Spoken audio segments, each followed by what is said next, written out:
2016 was, by all accounts, a bit of a rough year. Every time we turned on the TV or opened up the newspaper, we were confronted with the news, tragically so, that we'd lost another national treasure.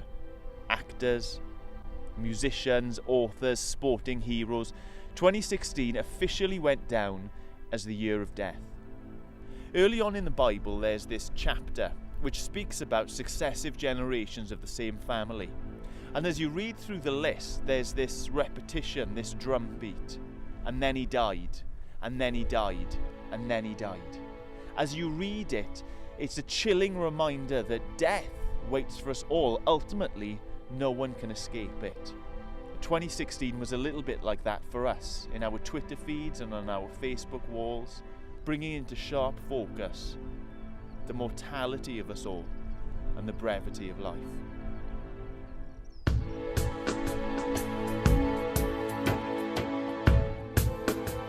Alan Rickman, born in 1946 in West London, burst to international fame as Hans Gruber in the film Die Hard.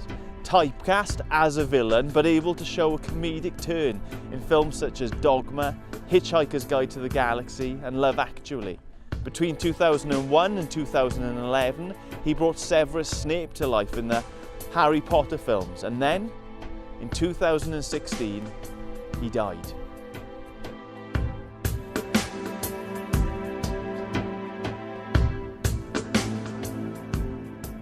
Harper Lee, born in 1926 in Alabama, USA. Lee was idolised by class after class of students who studied her classic work To Kill a Mockingbird, a novel which deals with tensions and racial prejudice in 20th century America.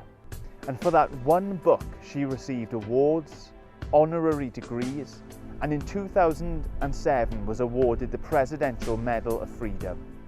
And then, in 2016, she died.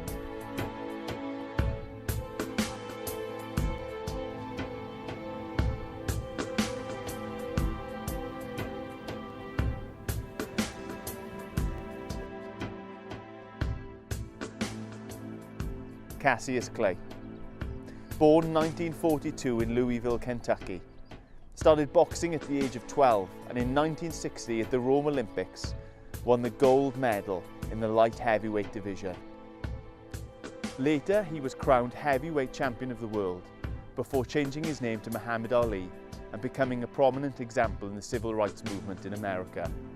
In 1966, Muhammad Ali was stripped of his belts when he conscientiously objected to the war in Vietnam. It took him years to clear his name and to regain his belts.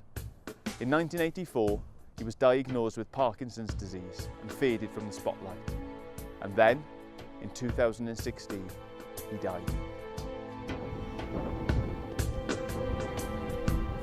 Every month, every week, almost every day, we were forced to confront death, to contemplate the fragility of life.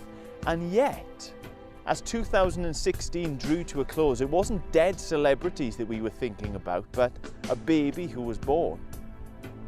I can guess that almost every one of us was singing songs, decorating trees, exchanging presents, all in the name of Christmas, all in the name of the birth of one of the most remarkable men in human history.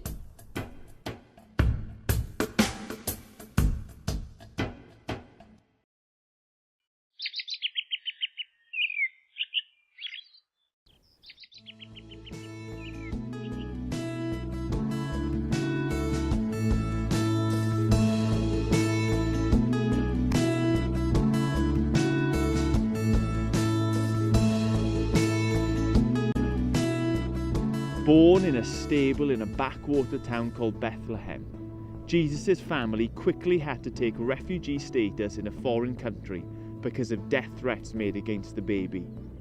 When the danger had passed, they resettled in another obscure town called Galilee, where Jesus, we're pretty sure, learnt his father's trade of woodworking and construction. That would be the vocation for the majority of his life.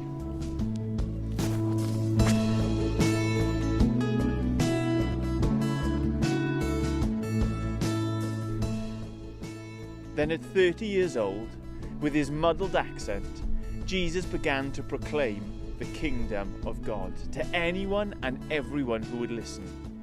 It wasn't long until he'd gathered quite a decent following, including an inner circle of questionable repute and character. Fishermen, tax collectors, prostitutes, criminals, political zealots, you name it, they came to him, and when they came, they were transformed by him.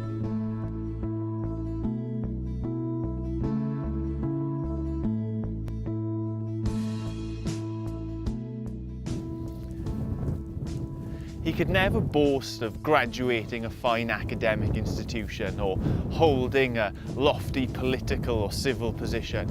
And yet when he turned up to speak, the crowds gathered in their thousands, hanging on his every word from sunrise right through to sunset.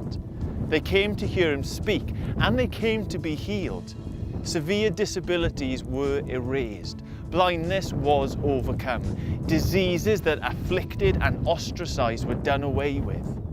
Everyone who crossed his path was changed by him.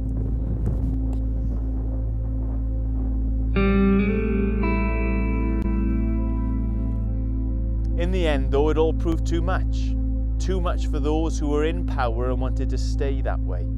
This surprise celebrity who'd risen so high, so fast from such obscurity, was arrested in the dead of night and handed over to the highest court in the land.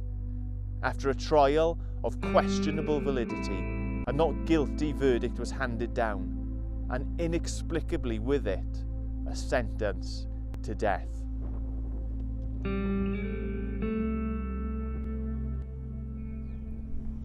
Aged approximately 33, Jesus of Nazareth was handed over to a group of trained and talented executioners to be crucified. They hoisted him up on a cross between two thieves, drove a spear through his chest, and then he died.